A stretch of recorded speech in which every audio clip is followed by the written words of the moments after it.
Hello বন্ধুরা, তো কয়েকদিন পরেই দিতে চলেছো উচ্চ মাধ্যমিক ফাইনাল পরীক্ষা। এই শেষ মুহূর্তের জন্য তোমাদের বাংলা বিষয় থেকে ভাষা অংশ থেকে সম্পূর্ণ বাছাইকৃত এবং টেস্ট পেপারের সেরা লাস্ট মিনিটের জন্য মাত্র 25 থেকে 30টি এসসিকিউ শর্ট প্রশ্ন ও তার উত্তর নিয়েই আজকের এই বিশেষ ভিডিও। তো তোমরা যারা সারা বছর বাংলা বিষয় ভাষা অংশ থেকে তেমন কোনো শর্ট প্রশ্ন পড়তে পারোনি, তো তোমাদের জন্য আজকের এই ভিডিওটি ভীষণভাবে গুরুত্বপূর্ণ হতে চলেছে।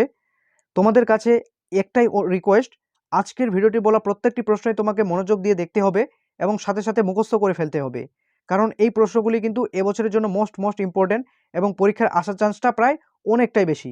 তো চলো সময় নষ্ট না করে সে প্রশ্নগুলি ঝটপট দেখে নেওয়া যাক। তো দেখে নেব বাংলা ভাষা সম্পূর্ণ অংশ থেকে বিভিন্ন ধরনের গুরুত্বপূর্ণ এসিকিউ প্রশ্নগুলি ও তার উত্তর।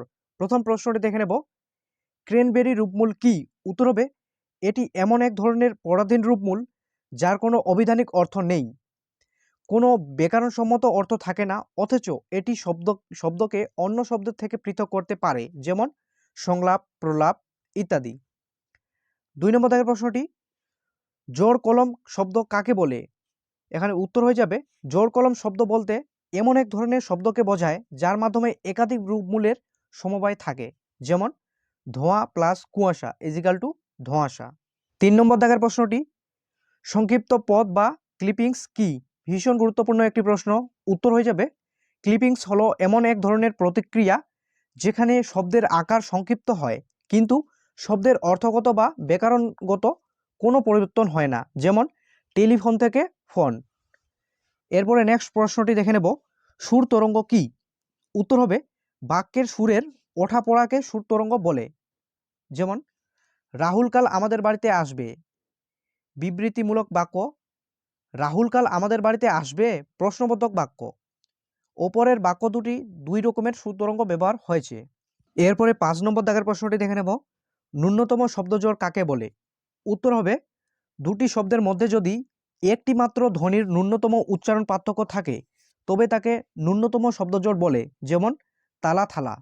6 নম্বর দাগের প্রশ্নটি, সমাজ ভাষাবিজ্ঞানের প্রধান আলোচ্য বিষয়গুলি কি কি? উত্তর হয়ে যাবে, সমাজ ও ভাষাবিজ্ঞানের উভয় পারস্পরিক সম্পর্ক। সমাজ ভাষাবিজ্ঞানের আলোচ্য বিষয় হলো ভাষা, উপভাষা, উভয় সম্পর্ক, শ্রেণীর উপভাষা, সমাজ উপভাষা প্রভৃতি এর আলোচ্য বিষয়। নেক্সট প্রশ্নটি, গুচ্ছধ্বনি কাকে বলে?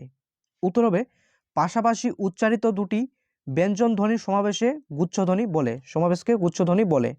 মুন্ডমাল শব্দ বা অ্যাক্রোনিম কি? উত্তর হবে, একটি শব্দগুচ্ছের প্রত্যেকটি শব্দের শুধুমাত্র প্রথম ধ্বনিটি সহযোগে যখন একটি শব্দ তৈরি হয় তখন তাকে কি মুন্ডমাল বলে।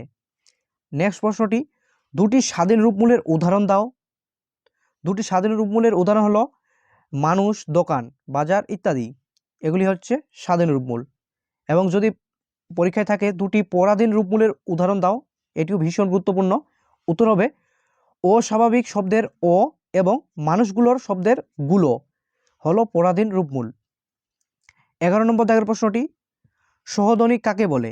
উত্তর হবে, পূর্ববর্তী ও পরবর্তী ধ্বনির প্রভাবে যখন কোনো ধ্বনি একাধিক রূপে উচ্চারিত হয় তখন সেগুলিকে প্রত্যেকটি হলো সহধ্বনি, যেমন লঙ্কা, উল্টো, আলতা শব্দের ল ধ্বনিমূলের 3টি ল সহধ্বনি আছে।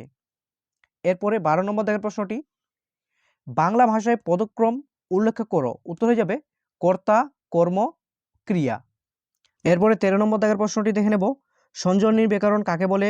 উত্তর হবে, সমস্ত বাক্য কিভাবে সঞ্জাত হয় তার খবর যে ব্যাকরণ দেয় তাকে কিন্তু বলা হয় সঞ্জনীর ব্যাকরণ। এরপরের প্রশ্ন, তুলনামূলক ভাষাবিজ্ঞানের মূল কাজ কি?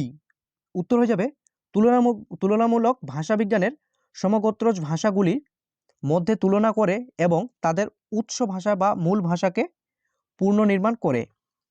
এরপরে 15 নম্বর দাগের প্রশ্নটি দেখে নেব, রেজিস্টার কি? উত্তর হবে, উপলক্ষ অনুযায়ী ভাষা বা উপভাষা বদলকে সমাজবিজ্ঞানীরা কি বলে? রেজিস্টার বলেন। সমাজ ভাষাবিজ্ঞানীরা কি বলেন? রেজিস্টার বলেন। এর পরের প্রশ্ন, কোড কাকে বলে? উত্তর হবে, কোড হলো কোনো ব্যক্তি ভাষা ব্যবহারের বিশেষ উপভাষা যে বিশেষ রীতি ব্যবহার করে তাকে কিন্তু বলে কোড। তো বন্ধুরা, এখানে প্রত্যেকটি বলা এসসিকিউ প্রশ্ন কিন্তু ভীষণ গুরুত্বপূর্ণ এবছরের জন্য। তোমরা একটি প্রশ্ন কিন্তু ভুলেও মিস করবে না, প্রত্যেকটি প্রশ্ন মনোযোগ সহকারে দেখতে থাকো। আশা করা যায় এখান থেকেই কিন্তু সামনে ফাইনাল পরীক্ষায় কিন্তু কমন পাবে। তো নেক্সট প্রশ্নটি দেখে নেব, দ্বিভাষিকতা কি? উত্তর হবে, কোনো একটি বিশেষ ভাষাগোষ্ঠী মানুষ যখন আরেক ভাষাগোষ্ঠীর মানুষের সঙ্গে সম্পর্কিত হয় তখন দেখা যায় নিজেদের ও নতুন সমাজের এই দুই ভাষাই তারা ভাষা ব্যবহারের মাধ্যমে চলে আসে, একে বলে দ্বিভাষিকতা। নেক্সট প্রশ্নটি, পারল কি? পারল হলো লাং। সংবিধিগুলিকে মান্য করেও ভাষা ব্যবহারের উপাদান নির্বাচন ও প্রতিস্থাপনের মধ্যে দিয়ে নিজস্ব একটি বিন্যাসের স্পষ্ট ও প্রকট বচন ক্রিয়া। 19 নম্বর দাগের প্রশ্নটি, ডিকশনারি শব্দটি কবে কোথায় প্রথম পাওয়া যায়? খুবই গুরুত্বপূর্ণ একটি প্রশ্ন। উত্তর হবে 1538 খ্রিস্টাব্দে ডিকশনারি শব্দটি পাওয়া যায় স্যার থমাস এলিয়ট ল্যাটিন ইংরেজি অভিধানে। 20 নম্বর দাগের প্রশ্নটি দেখে নেব, যুক্ত ধ্বনি কাকে বলে? উত্তর হবে, যে ব্যঞ্জন ধ্বনি সমাবেশগুলির শব্দের আদিতে বা দোলের আদিতে উচ্চারিত হতে পারে সেগুলি কিন্তু যুক্তধ্বনি বলে। এরপরে 21 নম্বর দাগের প্রশ্নটি দেখে নেব, মিশ্র রূপমূল কাকে বলে?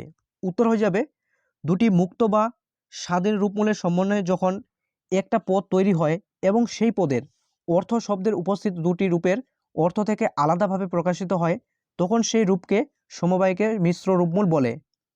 যেমন গঙ্গা ফড়িং। এরপরে শূন্য রূপমূল কাকে বলে? উত্তর হবে, যে রূপগুলি চোখে দেখা যায় না, চোখে দেখা না গেলেও বোঝা যায় আছে, তাকে কিন্তু শূন্য রূপমূল বলে। উদাহরণ যেমন শূন্য বিভক্তি। এরপরে 23 নম্বর দাগের প্রশ্নটি দেখে নেব, শব্দের উৎকর্ষের দুটি উদাহরণ দাও। উত্তর হবে, মন্দির শব্দের আদি অর্থ গৃহ, পরিবর্তিত অর্থ হলো দেবালয়। এবং 2 নম্বর উদাহরণ, অদৃশ্য শব্দের আদি অর্থ হচ্ছে অদেখা, পরিবর্তিত অর্থ হলো ভাগ্য। এরপরে নেক্সট প্রশ্ন, থিসরাস কি? একটি বাংলা থিসরাসের উদাহরণ দাও। উত্তর হবে, শব্দার্থের বিশাল জগৎকে সুশৃঙ্খলভাবে বিন্যাস করার একটি নির্দেশন হলো থিসরাস। একটি বাংলা থিসরাসের উদাহরণ হলো সাহিত্য সংসদের সমর্থক শব্দকোষ। এরপরের প্রশ্ন, উপসর্গ কাকে বলে? উত্তর হবে, যে অবয়ব ধাতুর আগে যুক্ত হয়ে ধাতুর অর্থ পরিবর্তন করে অথবা ধাতুর মূল অর্থকে বিশিষ্টতা দান করে তাকেই কিন্তু উপসর্গ বলে। এরপরের প্রশ্ন, কোড বদল প্রক্রিয়াটি কি বা কোড কাকে বলে? উত্তর হবে, কোনো ব্যক্তি বিশেষ উপভাষা যে বিশেষ রীতির ব্যবহার করে তাকে কোড বলে এবং সেই ব্যক্তি ভাষা যদি পরিস্থিতির অনুযায়ী বদলে নেয় তবে সে প্রক্রিয়াটিকে বলে কোড বদল। এরপরে 27 নম্বর দাগের প্রশ্নটি, ধ্বনিমূল ও সহধ্বনির পার্থক্য লেখো। উত্তর হবে, ধ্বনিমূল ভাষার অর্থের তফাৎ করতে সমর্থ কিন্তু সহধ্বনি অর্থের তফাৎ করতে পারে না। এবং খ নম্বর দাগেরটি, ধ্বনিমূল একটি কল্পনা যার বাস্তব উপলব্ধি হলো সহধ্বনি। এরপরে নেক্সট প্রশ্নটি দেখে নেব, লোক নিরুক্তি কাকে বলে? উত্তর হবে, জনসাধারণের জ্ঞান ও বিশ্বাস অনুসারে নির্ণীত ব্যুৎপত্তির উপর নির্ভর করে শব্দের যে ধ্বনি পরিবর্তন হয় তাকে কিন্তু লোক নিরুক্তি বলে। যেমন আরাম চেয়ার থেকে আরাম এবং চেয়ার থেকে কেদারা। এরপরের প্রশ্ন, লাং কি? উত্তর হবে, ফেদ্দিনাথ দাস সস্তুর ভাষার নানান উপাদান এবং তাদের পরস্পরের মধ্যে সম্পর্কের মূল সংবিধি, ভাষার বিভিন্ন উপাদান ও উপাদানগুলির পারস্পরিক সম্পর্ক জলবিন্যাসকে নাম দিয়েছেন কিন্তু লাং। এরপরে লাস্ট প্রশ্ন অর্থাৎ 30 নম্বর দাগের প্রশ্নটি দেখে নেব, মুন্ডমাল শব্দ কিভাবে গঠিত হয়?